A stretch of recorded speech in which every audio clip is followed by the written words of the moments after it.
another I Heart Huntsville live interview. We're here with Clint Allen, the headmaster of Alpha Omega Academy, as well as Paul Davidhizar, the provost for Alpha Omega Academy. So they're going to tell us a little bit more about what Alpha offers. So Mr. Davidhizar, can you share the history of Alpha Omega and what you've been able to offer the people of Huntsville through your school? Sure. We started in 1997, about 23 years ago, I guess, if I do my math right. We began with 27 kids over on Lake Road in a strip shopping center there, because we wanted a school that offered a biblical influence and a biblical emphasis, along with a classical method of teaching.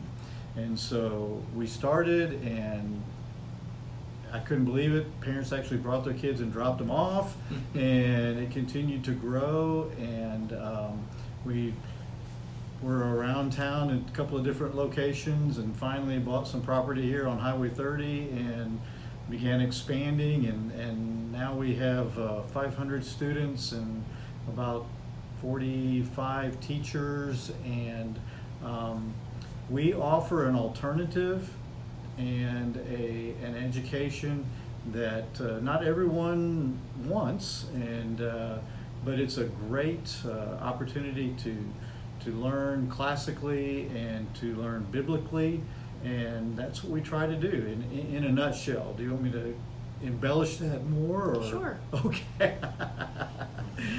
Well, classical education is kind of teaching with the grain of child development. Younger children love to sing and rhyme, and you think of little girls jumping rope, and they have their little sing-songy things, and that's just the way kids learn, and that's what they like to do. Even you might remember things that you did in elementary school and memorize, like I before E except after C, or whatever, and all those little chants and stuff.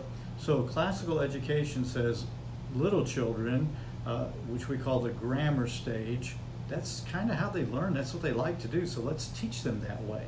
And so let's sing, and let's chant, and let's rhyme, and let's go over all of the basics and learn the fundamentals, and let's memorize stuff. Let's memorize our math facts, and let's learn how to spell correctly.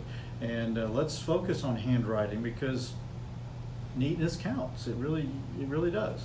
And so we work on all those things, and we build a foundation, the grammar of a subject. And then as they get older, and as a parent you might have found this out if you have teenagers, a switch goes off inside the students, and they begin to say, why? And you kind of look at them and say, who is this child that is now in the body of my child that used to do everything I asked them to do? And so these teenagers, they want to know why, and they want to have all of these reasons, and so they want to argue.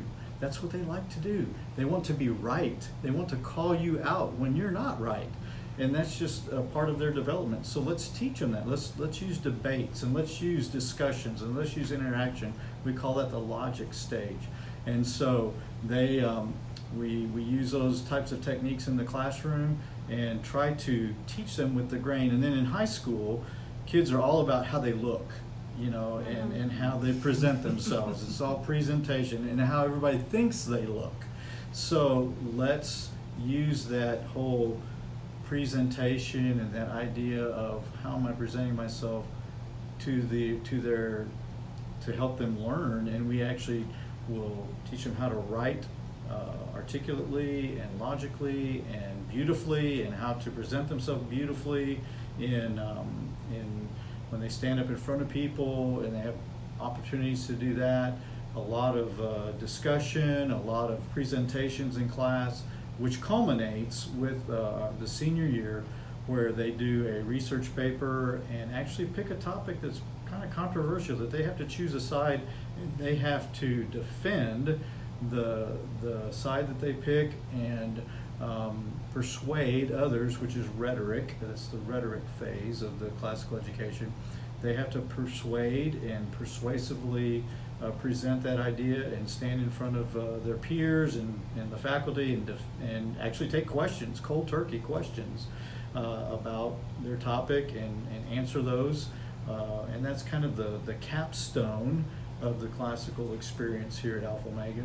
And we feel that that really works well to help kids learn. It gives them the tools of learning. It helps them be lifelong learners and be able to be thinkers. And you know, when they're fed information through all of our media and everything like that, they can pick it apart and they can evaluate it and say, oh, this is good, this is backed up and logically, and this is just baloney.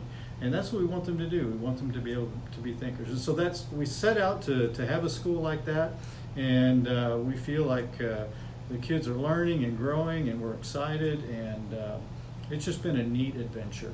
It's come a long way since you started. It's come a long way. Yes, it has. All right, well, Mr. Allen, please tell us what your vision is for the future of Alpha Omega Academy and how you will continue to serve our amazing community. Well, our vision is pretty set in stone as far as our school. We want to keep offering a distinctive Christian education. We want it to be strongly biblical in its foundation.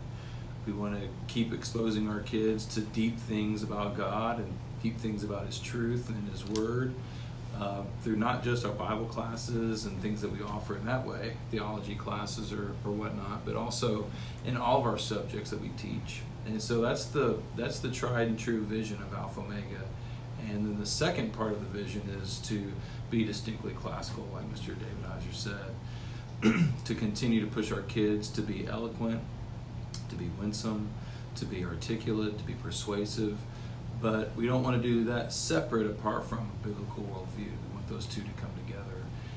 And so with our students, that's what we want, and that's our vision. With our parents, we want to be partnering with them in raising children who are equipped to be lifelong learners, and using the classical method that Mr. D said is a way for us to do that. And we want to be serious partners. We don't want to just be partners in their education of the children. We want to be partners in the sense of being a community here at school that is supporting them in their parenting and the raising of their children, in churches that they go to, and in serving them in that way. Things that we're looking forward to in our community. We want to graduate, and how we're going to serve Huntsville. We want to graduate students who are committed to their community. And it may be that a lot of our kids land in Huntsville. We've had a lot of graduates who have stayed in Huntsville, who have started businesses, who've been very successful, whether they're joining their parents or their family business, or whether they're starting their own. But we feel like we are putting kids out there, graduating students who are ready to do those kinds of things. They're not just ready for college, which they are, but they're ready for real life. They're ready to conquer that kind of part of their lives. They're ready to have families.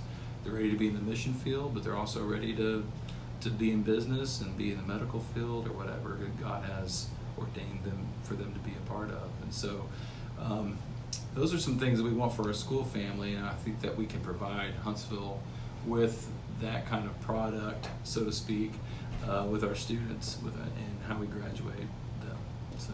All right, well, thank you both so much for letting me come over here today. I'm Dacre Beebe with Abbey Realty, and Jonna Stanley Jones with Abbey Realty is also here behind the camera today. Thank you so much for joining us. Thank you, Dacre. Thank you, Dacre. Appreciate it.